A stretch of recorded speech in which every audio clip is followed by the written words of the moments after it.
s'il les chante. Gloire à Dieu. David disait, je suis dans la joie quand on me dit allons à la maison de l'Éternel. Vous savez que nous devons des fois revoir un peu notre façon de tourner avec Dieu. Vous savez que la familiarité des fois peut amener le fait de négliger quelqu'un parce qu'il vous est devenu trop familier. Amen. C'est un peu le sentiment que vous avez si vous êtes l'épouse d'un président et que vous voyez les gens s'émerveiller devant le président, mais vous le voyez tous les jours à la maison, dans sa vie de tous les jours.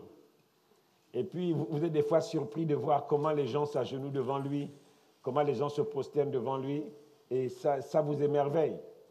Mais en réalité, avec Dieu, nous devons garder cet état d'esprit en permanence si nous voulons recevoir de lui. Vous savez que nous ne pouvons recevoir que de quelqu'un de plus grand que nous. Et si la personne de qui nous nous attendons à recevoir quelque chose perd sa grandeur, nous sommes en difficulté. Amen.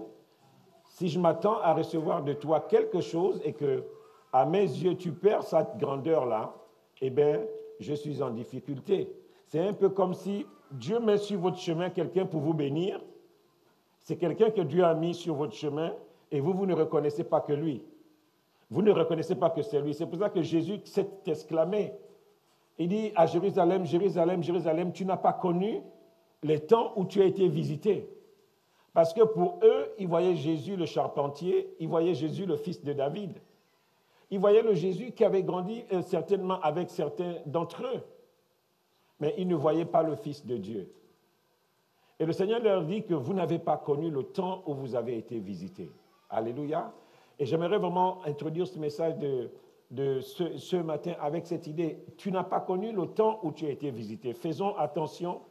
Vous savez, depuis des années, maintenant un peu plus de 15 ans, j'ai appris qu'avec Dieu, toutes les personnes qu'il met sur votre chemin, c'est pour vous enseigner quelque chose. Toutes les personnes. Dieu veut vous enseigner quelque chose. Il veut développer une partie de votre caractère. Il veut toucher quelque chose de vous. Et ce qui fait qu'aujourd'hui, j'ai appris à considérer les relations, à ne pas facilement cracher sur une relation. Avant de me séparer de quelqu'un, je veux me rassurer, Seigneur, qu'est-ce que cet homme-là, qu'est-ce que cette femme-là, qu'est-ce que tu voulais m'enseigner par lui ou par elle? Amen. Parce que Dieu c'est pas un Dieu de hasard. Et comme nous avons commencé à le dire depuis quelque temps, et je l'ai encore rappelé hier, pendant la bénédiction des mariés, qu'en réalité, Dieu nous a mis sur la terre pour être des ouvriers pour lui. Amen. Dis ce matin, je suis un ouvrier pour Dieu. Amen. Nous sommes des ouvriers par Dieu. En fait, lorsque Dieu crée la terre, Dieu veut passer par nous pour établir son règne. Ou bien un autre mot, pour asseoir son règne sur la terre. Dieu veut passer par nous parce que le plan de Dieu dès le départ, c'était que Adam et Ève, qui avaient la responsabilité de gérer le jardin, puissent se multiplier à leur image et peupler la terre, des hommes et des femmes faits à leur image, puisque eux, ils étaient à l'image de Dieu. La Bible dit que Dieu créa l'homme et la femme à son image. Et donc, puisque eux, ils sont faits à l'image de Dieu, et donc la terre devait être remplie d'hommes et de femmes faits à l'image de Dieu. Et le diable a voulu détruire ce plan-là. Et c'est ce plan-là qui continue aujourd'hui. Vous devez vous rendre compte que là où vous êtes un ambassadeur. C'est pour ça que Paul dit dans 1 Corinthiens 5, je pense que nous faisons les fonctions d'ambassadeurs pour Christ. Amen. Ça veut dire que partout où nous sommes, n'oublions pas que nous sommes un ambassadeur. Et un ambassadeur représente son pays là où il est. Amen. C'est le champ dans lequel Dieu décide de te mettre. Et donc, on a encore rappelé au couple hier qu'on se marie, non pas simplement pour profiter de la vie du mariage, ce qui apporte beaucoup de joie, avoir un conjoint, on n'est plus seul, quelqu'un avec qui on peut partager, quelqu'un avec qui on peut aller au fond de notre intimité, quelqu'un avec qui on peut faire certaines choses, on peut avoir une sexualité épanouie. Le Seigneur nous montrait que le mariage ne se limite pas qu'à ça. En réalité, lorsque nous nous marions, c'est vraiment, nous décidons en tant que couple de rentrer vraiment dans le plan de Dieu pour ce qu'il veut faire pour nous, dans le plan de Dieu, avec ce qu'il a mis dans notre cœur pour être une source de bénédiction pour cette terre. Et nous entrons donc avec cela. Et ce plan de Dieu n'a pas changé. Et je disais au couple que la bénédiction vient pour vous donner la dimension surnaturelle qui vous permet donc de rentrer avec force dans ce que Dieu a prévu pour vous en tant que couple. C'est pour ça qu'on bénit les gens. On ne bénit pas les gens parce qu'on va me demander que mais tu es chrétien, est-ce qu'on a béni ton mariage? Non, ce n'est pas pour ça qu'on bénit les mariages. On bénit les mariages pour que Dieu donne à votre couple cette dimension qui vous permet d'être un produit qui va se multiplier là où vous êtes à l'image du Dieu qui vous a créé. Et Dieu fait de nous des ouvriers. Ne perdez jamais ça de vue. Si on perd ça de vue, si pour nous l'objectif c'est simplement d'être des religieux, ce n'est pas la peine. Il y a des gens qu'on forme comme des religieux. Ça veut dire qu'on te dit non, tu dois quand même avoir une religion qui te donne l'espérance d'une vie après la terre. Nous, ce n'est pas pour ça que nous sommes sauvés. Nous sommes sauvés parce que nous savons que notre vie éternelle est assurée, mais nous sommes là sur la terre. Pourquoi? Pour nous multiplier ce que nous sommes, pour communiquer la vie de Dieu, pour être une source de bénédiction pour les gens qui nous entourent. C'est pour cela que Dieu nous laisse encore sur cette terre. J'aimerais prier maintenant.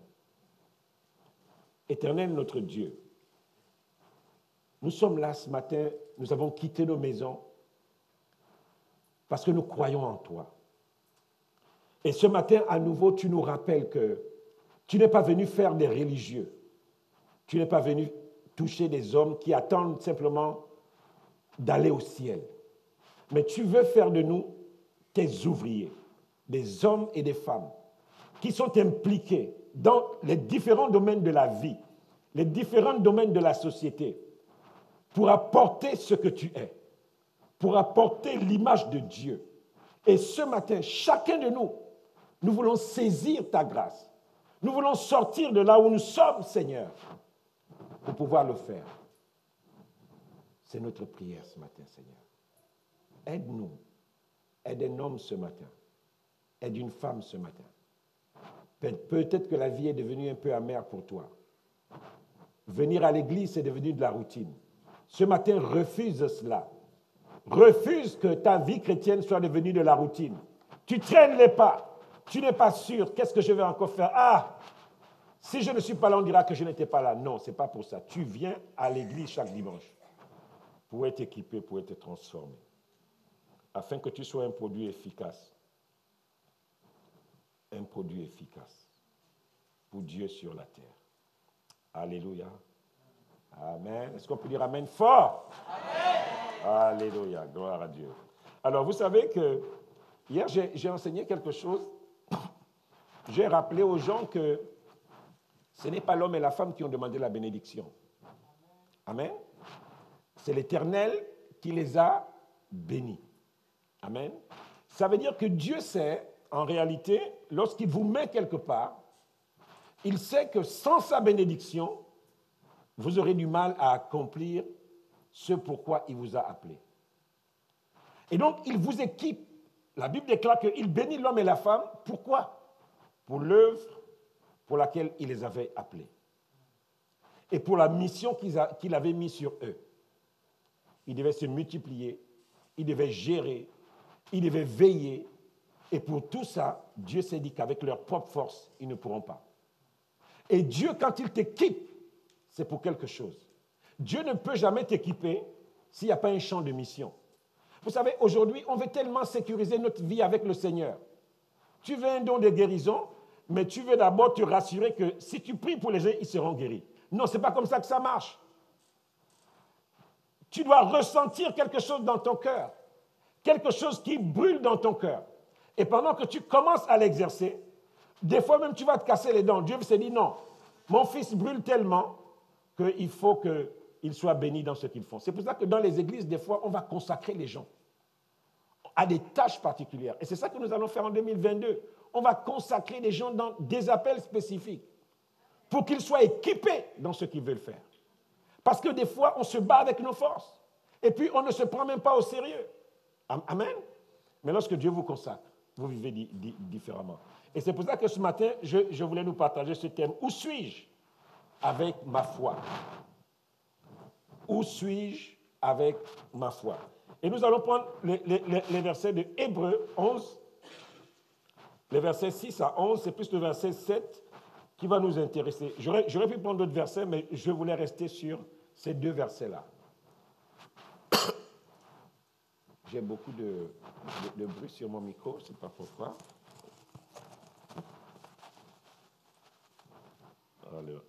Alléluia. OK. C'est bon, c'est beaucoup mieux. OK. Ces micros sont très, très sensibles. Donc, ils ramassent le moins de petits bruits qui... Alors, Hébreux 11, les versets 6 à 7.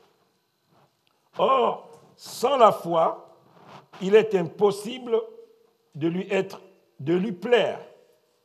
Celui qui s'approche de Dieu doit croire...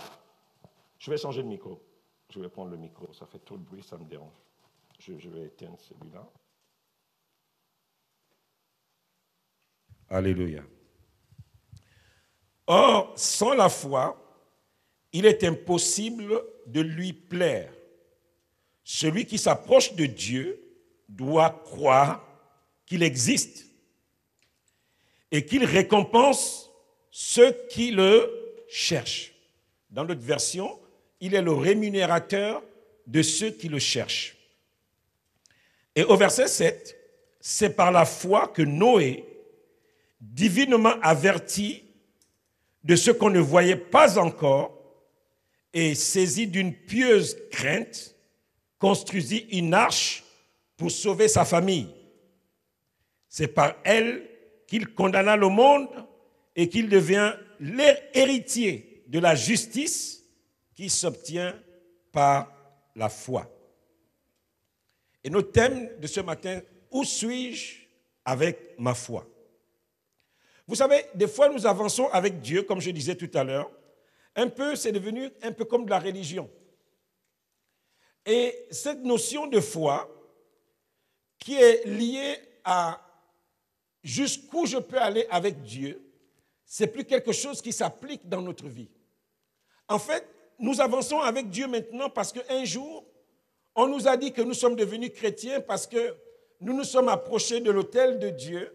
On a prié pour quels sont les gens qui veulent accepter le Seigneur. Et puis on est venu devant, on a accepté le Seigneur. On a eu notre carte d'identité chrétienne. On a eu notre carte de baptême. Et puis c'est bon, nous sommes maintenant enfants de Dieu. Et nous rentrons maintenant dans la vie de tous les jours. Or, la Bible nous dit que sans la foi, il est impossible d'être agréable à Dieu. Ça veut dire que la foi, c'est quelque chose qui ne s'applique pas en une seule fois. C'est quelque chose qui est du vécu, du quotidien de celui qui s'est dit enfant de Dieu. La foi, c'est quelque chose qui te met en mouvement parce qu'elle te donne un objectif. Elle te dit où tu dois aller. La foi, c'est ce rêve-là qui doit continuellement être dans ton cœur et qui te permet de te mettre en mouvement. Ce n'est pas quelque chose d'acquis. J'ai eu la foi, je me suis converti et c'est terminé. C'est pour cela que la Bible nous dit que sans elle, il est impossible de plaire à Dieu. Pas d'être enfant de Dieu. Mais il est impossible de plaire à Dieu. Ça veut dire qu'on peut avoir un statut d'enfant, mais sans forcément plaire à Dieu. Ça veut dire que quand Dieu vous regarde, son visage ne change pas. Vous savez qu'il y a des gens, quand vos regards se croisent, il y a un sourire. Ça veut dire qu'il y a de la joie qui sort de celui qui regarde. Et dans l'idée de plaire, il y a comme le fait d'aller au-delà de ce que tout le monde fait. Oh, tu me plais, j'aime ça. C'est ce qu'on dit souvent, j'aime ça. J'aime quand tu fais ça. Tu me plais, c'est un peu comme un homme qui rentre ou une femme qui rentre et elle trouve que son conjoint, sa femme ou son mari a fait quelque chose et quand il regarde, c'est « Ah chérie, vraiment, c'est pour ça que je t'aime. C'est pour ça que je t'ai épousé. C'est pour ça. Tu me plais quand tu fais ça. » Et la Bible dit que sans la foi, il est impossible de plaire à Dieu.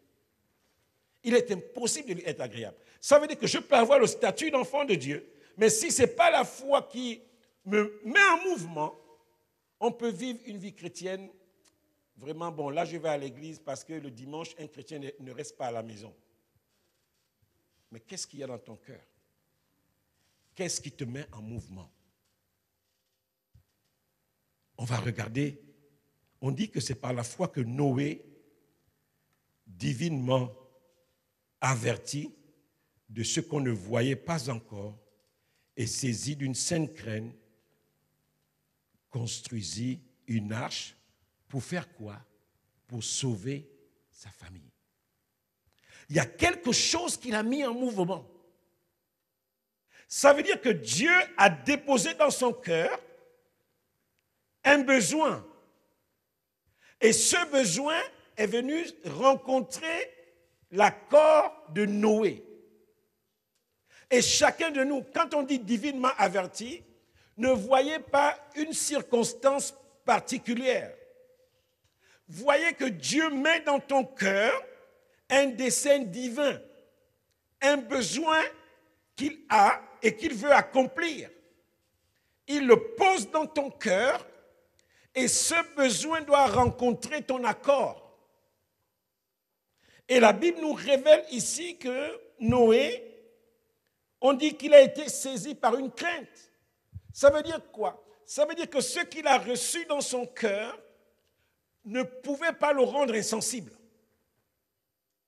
Il fallait qu'il réagisse.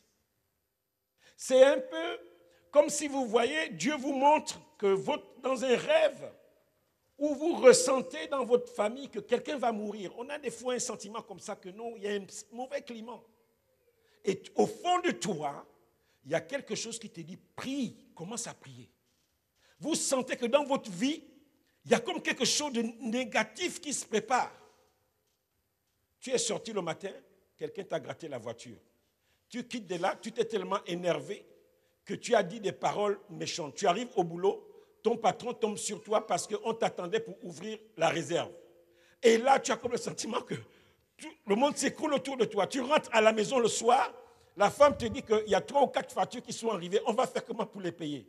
Tu sens que Dieu t'appelle à la prière. Tu sens que là, la vie ne peut pas continuer dans l'état où c'est là. Tu sens qu'il faut que tu t'arrêtes. Et Noé, dans son cœur, il avait ressenti quelque chose. Il a ressenti ce besoin de Dieu. Il a été divinement averti. Il a certainement vu des images. Il a certainement eu un songe. Il a certainement eu quelqu'un qui a prêché une parole. Et il a senti que je ne peux plus continuer d'avancer comme ça. Il faut que je bouge. Il faut que je me mette en mouvement. Il faut que je fasse quelque chose. Et la Bible dit qu'il a été saisi par la crainte. Parce que ce qu'il avait vu ne pouvait pas ne pas le mettre en mouvement. Qu'est-ce que tu as vu? Où es-tu avec ta foi? Est-ce que quand tu regardes cette église, tu es content? Tu te dis, oui Seigneur, vraiment c'est l'image que tu m'as montrée. Est-ce que quand tu regardes ta famille, tu te dis, oui Seigneur, ça c'est la famille que je voulais avoir? Est-ce que quand tu regardes ta relation au travail, tu te dis, Seigneur, merci pour ce travail, c'est le genre de travail que je voulais avoir? Le genre de travail où tu as fait une formation plus que le travail qu'on te donne. C'est un peu comme quelqu'un, tu as peut-être fait, tu es technicien, et puis on te dit d'être éboueur. Est-ce que tu es content de ce travail? Est-ce que ce travail va avec ce que tu as toujours eu dans ton cœur? Les desseins qu'il y a dans ton cœur. Tu sens que Dieu veut t'amener quelque part. Est-ce que c'est ça? Et tous, chacun de nous, nous avons ce sentiment-là. Nous avons à un moment donné ce sentiment que là où je suis, Seigneur, ce n'est pas là que tu veux que je sois. Et la Bible déclare que Noé, il a été saisi d'une sainte crainte parce que ce qu'il avait vu mettait en danger sa famille. Ce qu'il avait vu mettait en danger la famille ciel. Ce que tu ressens dans ton cœur met en danger ta famille naturelle. Ça met en danger ton avenir. Ça met en danger ton église. Et ça ne peut pas te laisser sans rien faire. Tu te dis non, Seigneur, ce que je vois là, si ça continue comme ça, ce n'est pas bon. Si on prend cette direction, ce n'est pas bon. Mais ça a quelque chose à voir avec la foi. Ce n'est pas comme nous quand on était jeunes chrétiens. Notre foi, c'était pour faire seulement les miracles. Là, on n'est plus dans une foi des miracles. On est dans une foi qui m'amène à agir. Parce qu'on a trop enseigné aux chrétiens que la foi, c'est quand tu veux que Dieu te donne quelque chose. Oui, j'ai la foi, j'aurai ça. Tu es malade, tu veux la guérison. Là, c'est là que tu as la foi. mais ta foi ne va pas s'appliquer sur l'obéissance. Et là, on nous montre que Dieu te révèle quelque chose. Il pose un fardeau dans ton cœur. Et ce fardeau doit te mettre en mouvement. La première chose, Noé voit, il reçoit quelque chose de Dieu. Et ce qu'il reçoit le met dans un état où il est obligé d'agir. La Bible déclare qu'il a été divinement averti de ce qu'on ne voyait pas encore. Ça veut dire que ce que Noé avait vu, ce qu'il avait ressenti, il était le seul dans sa génération à le ressentir. Mais voyez-vous, il n'a pas commencé par dire, ah Seigneur, non, construire une arche, non. D'abord, il n'avait jamais vu une arche, mais il a vu une image d'une arche. Ah, c'est là où j'aime la foi. Vous savez, quand vous commencez à faire les calculs pour la foi, vous n'allez pas avancer. Si Noé avait commencé par dire, mais ce truc-là, les gros bois que j'ai vus là, les grosses planches là, je vais les découper comment? Il n'a pas commencé à raisonner comme ça. Il ne s'est pas posé des questions qui vont le paralyser. Et souvent, c'est ce qui nous bloque. Dieu te demande, prie pour quelqu'un. Tu vois l'état de la personne, tu dis, comment il va faire pour quitter l'état là? Pour venir maintenant guérir. Seigneur, merci, ce n'est pas pour moi. Mais comme Dieu t'a mis ça dans ton cœur, personne ne va te juger. Donc, si tu ne fais pas, c'est ni vu ni connu. Mais sauf que si tu ne fais pas, le fardeau va te suivre. Noé devait toujours rester avec ce sentiment que sa famille peut tomber à tout moment donné. Parce que ce que tu reçois et qui déclenche la foi, ça doit être plus fort que toi et te mettre en mouvement. Et si ce n'est pas plus fort que toi, tu dois avoir assez de crainte de Dieu pour te mettre en mouvement. Et donc Noé avait ce sentiment dans l'air que ma famille est en danger, je suis en danger. Il a dû voir ça. 1 mois est passé, Noé n'a rien fait. Et puis, vous savez, quand Dieu vous appelle à faire quelque chose, si vous ne perdez pas la paix, c'est que ce n'est pas Dieu qui vous a parlé. Quand c'est Dieu, ça revient. Ça revient. Mon frère, ma soeur, je suis en train de te parler ce matin. Il y a quelque chose que Dieu te demande de faire depuis longtemps. Il y a des choses qu'on ressent. On sent que si ça continue, ce n'est pas bon. Nous devons sauver la famille ciel. Il y a quelque chose que Dieu me demande de faire et qui va sauver ma famille ciel. Tu le vois, tu le ressens. Dieu l'a posé dans ton cœur. Ce que Noé avait vu, il était le seul. Donc l'obéissance est entre tes mains. Si Noé n'avait pas obéi la question de l'arche, Dieu devait certainement trouver une autre parade. Et Noé, personne ne savait qu'il avait reçu ça. Comme le poids que Dieu a mis dans ton cœur là. Des fois même le pasteur ne le sait pas, mais c'est sur toi. Le pasteur t'a dit plus de consécration, saisis cela. Parce que j'ai besoin de faire bouger les choses à tel ou à tel endroit. Mais le problème, c'est qu'avec les questions de foi, c'est entre Dieu et toi. C'est Dieu et toi. C'était Dieu et Noé. À l'époque, il y avait plusieurs hommes sur la terre. Mais c'est entre Dieu et Noé. Les autres personnes, qu'est-ce que nous révèle la Bible? Ils mangeaient, ils buvaient, ils mariaient leurs enfants. C'était les fêtes. Mais dans cette ambiance de désordre et de fête générale, Dieu parle à des hommes. Et tu es le Noé peut-être qui peut sauver la famille ciel. Tu es le Noé qui peut sauver ta famille. Tu es le Noé qui peut faire bouger les choses dans ton environnement. Tu es ce Noé-là. On nous dit quoi par la suite? Il agit donc, il construisit une arche. Amen. Il construisit une arche. Et ça, c'est souvent la grande difficulté que nous avons lorsqu'il faut bâtir. Bâtir, ça coûte. Parce que des fois, ce que Dieu nous demande de bâtir, ça coûte le prix de bâtir une arche. Et comme nous sommes dans une société de prêt-à-porter, plus personne ne veut prendre le temps de construire, de bâtir. On veut des choses rapides. Tu t'en vas, tu as un mariage demain, Tu rentres dans un prêt-à-porter, tu sors avec un costume que tu portes tout de suite. Pas de plis, pas de trucs. Les Américains ont fait mieux. Parce que les Américains, quand vous payez les habits américains, vous avez la taille ici, vous avez la taille comme ça. Donc tu peux choisir, tu peux dire tout choisir. Tu sais qu'ici c'est ça, la longueur c'est ça, c'est bon. W42, W30, tu sais que c'est pour toi. Tu vas, tu portes. C'est du prêt-à-porter. Tout le monde est formaté pour plus payer de prix pour quelque chose. Mais je vais vous dire quelque chose. Regardez la vie. Toutes les personnes qui ont fait des grandes découvertes, ils ont payé un prix. Ils ont construit quelque chose. Toutes les personnes. Aujourd'hui, on utilise Windows sur nos ordinateurs. Mais ça a coûté quelque chose à Bill Gates. Aujourd'hui, on est content d'avoir des téléphones Apple, des marques, des ordinateurs Apple. Mais ça a coûté quelque chose pour concevoir ces ordinateurs. Tout rêve que Dieu met dans ton cœur, ça coûte quelque chose. Noé construit, il construit. La vision ne suffit pas. Le rêve ne suffit pas. Il faut construire. Il y a une étape où maintenant on s'assoit pour construire.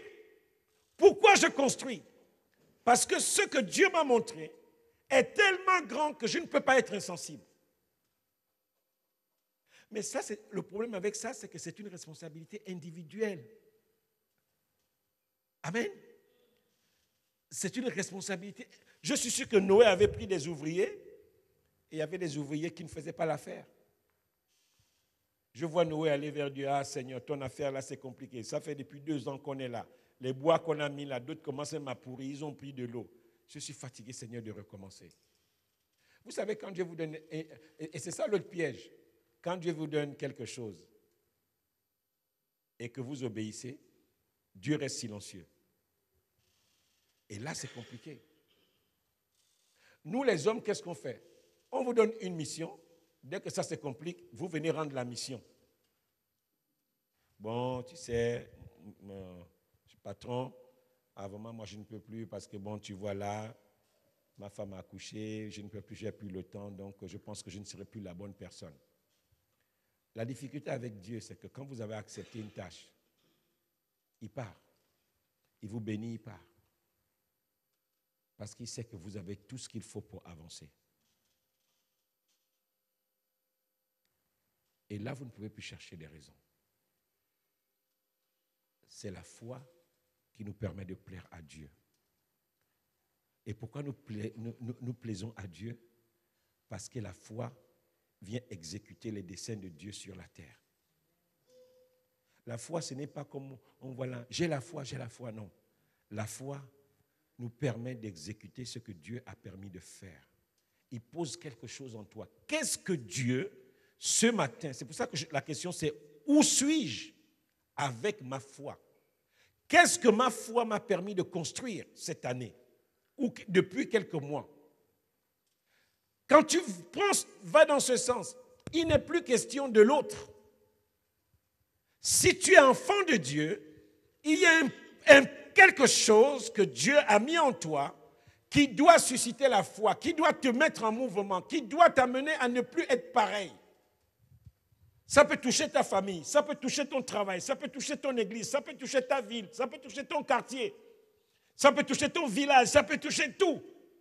Quelque chose qu'il y a dans ton cœur. Et tant que tu ne l'as pas déclenché, ton cœur est triste. À chaque fois que tu vas revoir ça, tu vas te dire, ah Seigneur, si la situation est arrivée à ce point-là, c'est de ma faute. Et je sais que plusieurs parmi vous, si on vous apprend demain qu'il ne reste plus que quelques jours à vivre à votre femme ou votre enfant, vous n'allez pas pleurer. La première chose que vous allez faire, c'est de secouer le ciel. Vous allez chercher une parole sur laquelle vous accrocher pour continuer d'avoir espoir. Vous allez la chercher. Et tous ceux qui ont fait des grandes œuvres de Dieu, le chapitre 11 des Hébreux nous dit que c'est la foi qui les a mis en mouvement. C'est la foi. La foi, c'est ce qui me permet de saisir ce que Dieu me demande de faire. La foi me permet de saisir un décret divin qui est dans l'air. Et je décide que c'est moi qui vais le faire. Parce que cette parole a résonné dans mon cœur. Je vais peut-être l'imager comme ça. C'est un peu comme si quelque chose est libéré, une fréquence est libérée dans l'air, et vous arrivez, vous êtes plusieurs à capter la fréquence. Et vous allez l'exécuter. Parce que vous êtes plusieurs à capter la fréquence. Vous avez écouté la fréquence, vous êtes calé sur la fréquence. Vous voyez votre radio, là, il y a des fois on cherche la bonne fréquence pour capter France Culture, France ceci. Donc on va tourner. Mais quand vous arrivez à capter la fréquence, vous allez savoir ce que Dieu vous demande de faire. Et j'ai voulu prendre ce texte parce qu'il était question de sauver des vies. Noé agit parce que sa famille est en danger. Et je veux nous interpeller ce matin. Nous tous, nous connaissons tous les besoins qu'il y a dans cette maison. Le problème, c'est que Dieu ne vient pas voir le pasteur et dit, pasteur, là où tu es là. Bon, maman Fernande, voici ce que je lui ai dit. Donc, tu vas la surveiller par rapport à ce que je lui ai dit. Papa Daniel, voici ce que je lui ai dit. Donc, tu le surveilles par rapport à ça. Tu sais, pasteur, j'ai dit à Témi, voilà ce que j'ai dit à Témi. Donc, si tu vois que dans 2 mois, il n'a pas fait, tu la rappelles alors. Non. Le problème avec Dieu, c'est que ce qu'il a dit à Témi, c'est entre Témi et lui. Ce qu'il a dit à maman Daniel, c'est entre maman Daniel et lui. Ce qu'il a dit à papa Daniel, c'est entre papa Daniel et lui. Ça veut dire que le pasteur ne peut rien faire. Il ne peut rien faire. Ça veut dire que s'ils n'exécutent pas ce que Dieu leur a demandé de faire pour sauver la famille ciel, jusqu'à ce qu'ils obéissent, la famille est en danger. Et pour chaque besoin, quand on dit que Dieu, il est le consommateur de la foi, qu'est-ce que ça veut dire? Quand il libère quelque chose et que quelqu'un saisit, Dieu est rassasié. Il est apaisé. C'est un peu comme si vous lancez un appel et 2 personnes se lèvent. Non, ça on va le faire. Qu'est-ce que ça crée chez celui qui lance l'appel? Son cœur se pose. Qui va faire la vaisselle? Oh, c'est moi. Le papa, la maman est posé. Il sait que je peux sortir tranquille. Quand je reviens, je ne dois pas retrouver la maison comme ça. Non, non, papa, on va balayer. Non, maman, on va s'en occuper. Il sait qu'il sort. Comme il revient avec des invités, tout sera propre. Il est là. Son cœur est calme. Il s'est dit, waouh. Vous savez, nous devons comprendre ces choses.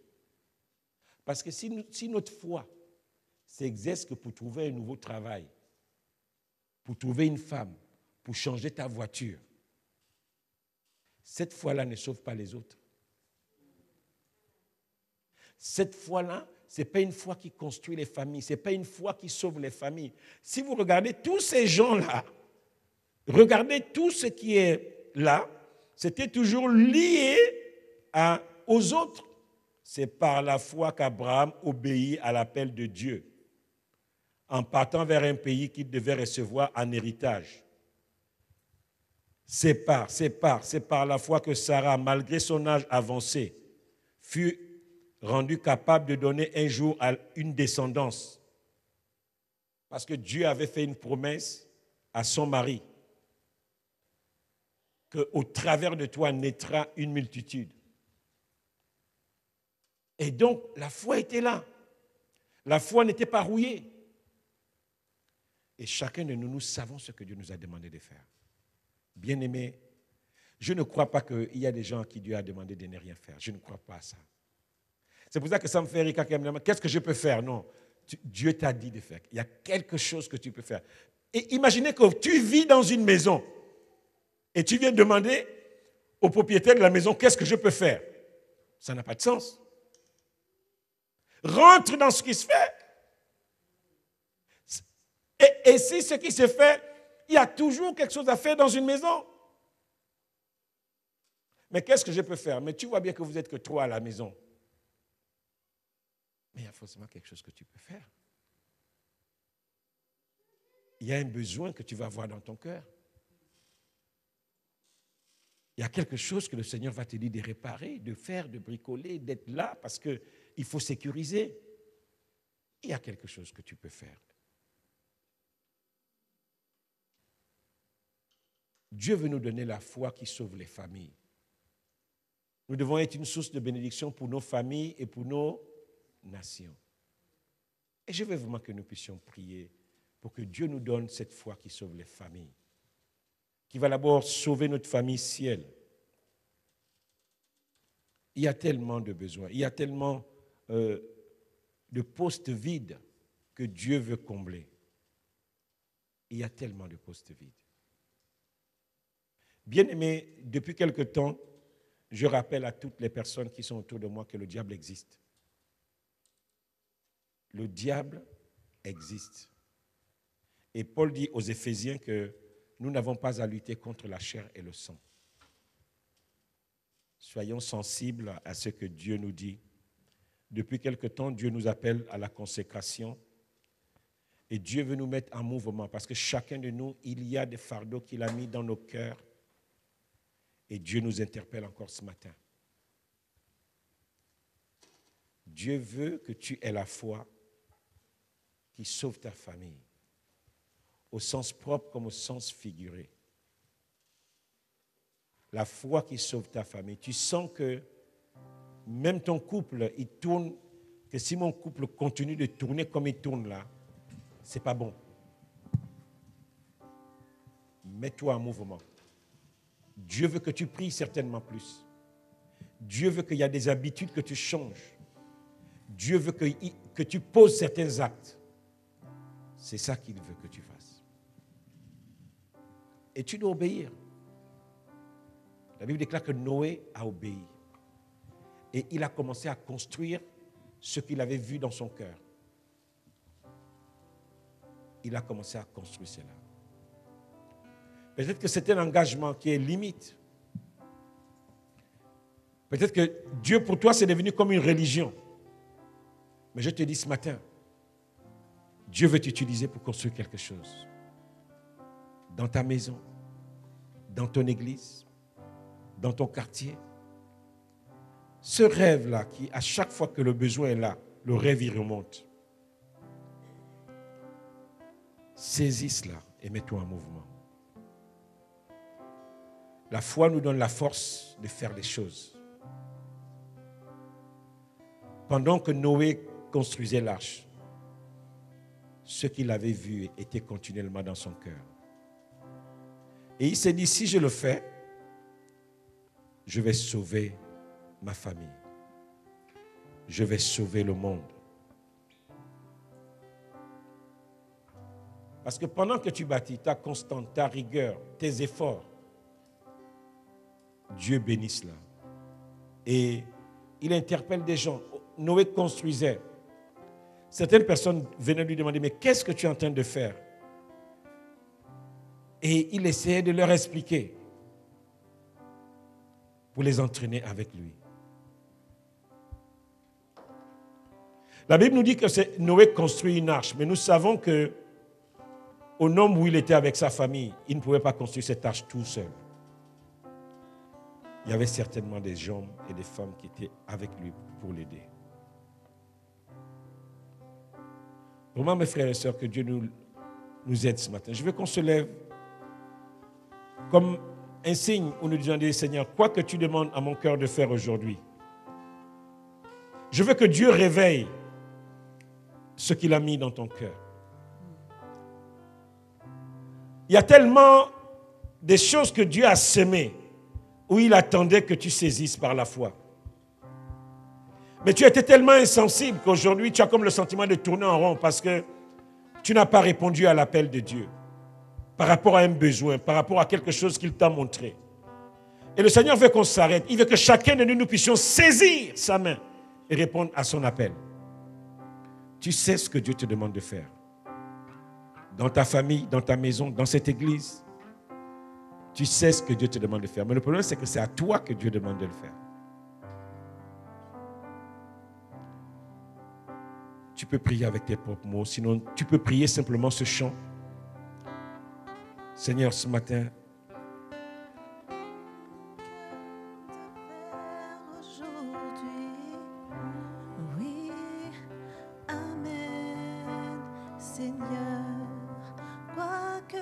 tu peux utiliser les mots de ce chant pour prier ce matin.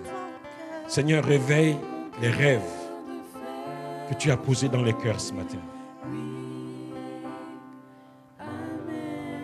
Réveille ce que tu as mis dans les cœurs ce matin, Seigneur. Réveille cela.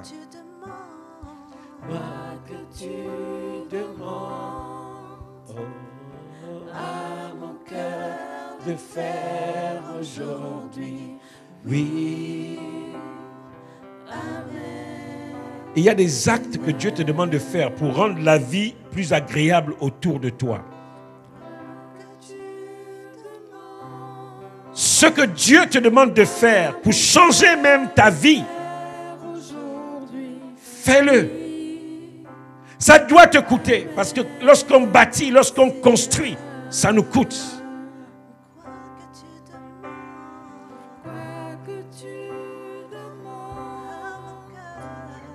À mon cœur de faire aujourd'hui, oui. Amen. Seigneur, quoi que tu demandes à mon cœur de faire aujourd'hui, oui. Amen. Seigneur. Je vais demander à quelqu'un dans l'assemblée d'élever sa voix.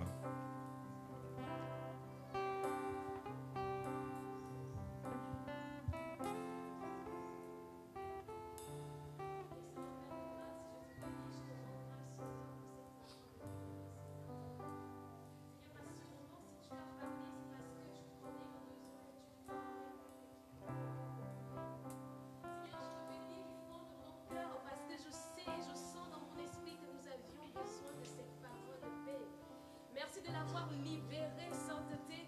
Merci d'avoir parlé à nos cœurs. Merci d'avoir fait cœur à cœur ce matin, Seigneur.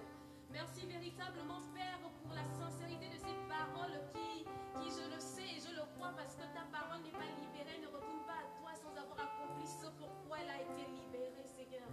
Je prie véritablement, sainteté, ce matin, que les cœurs qui ont reçu cette parole puisse se mettre en mouvement, que cette parole ne soit pas tombée sur une terre infertile, mais que cette parole, Père éternel, arrive sur des cœurs assoiffés, sur des cœurs véritablement prêts à se mettre en mouvement, Seigneur.